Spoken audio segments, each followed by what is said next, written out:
తెలంగాణ పోలీసులు యూట్యూబర్లకు హెచ్చరిక జారీ చేశారు. రీల్స్ చేస్తూ ప్రజలకు ఇబ్బంది కలిగిస్తే కఠిన చర్యలు తప్పవని హెచ్చరించారు. వీడియోల కోసం ప్రజలకు ఇబ్బంది కలిగించొద్దని, ఇటువంటి దుశ్చర్యలకు పాల్పడితే కేసులు తప్పవని స్పష్టం చేశారు.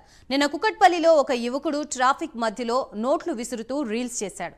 దీనితో వాహనదారులు తీవ్ర ఇబ్బందులు పడ్డారు. ఈ నేపథ్యంలో పోలీసులు తాజాగా యూట్యూబర్లకు వార్నింగ్ ఇచ్చారు.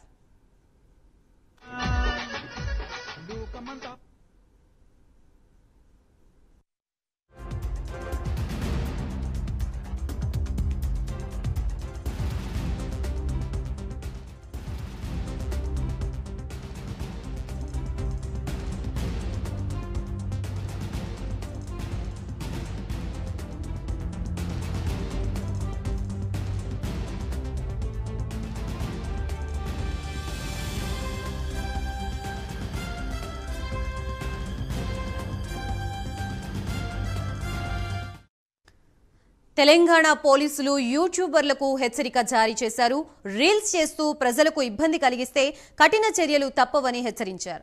వీడియోల కోసం ప్రజలకు ఇబ్బంది కలిగించొద్దని, ఇటువంటి దుశ్చర్యలకు పాల్పడితే కేసులు తప్పవని స్పష్టం చేశారు. నిన్న కుకట్పల్లిలో ఒక యువకుడు ట్రాఫిక్ మధ్యలో నోట్లు విసురుతూ రీల్స్ చేశాడు. దీనితో వాహనదారులు తీవ్ర ఇబ్బందులు పడ్డారు. ఈ నేపథ్యంలో పోలీసులు తాజాగా యూట్యూబర్లకు వార్నింగ్ ఇచ్చారు.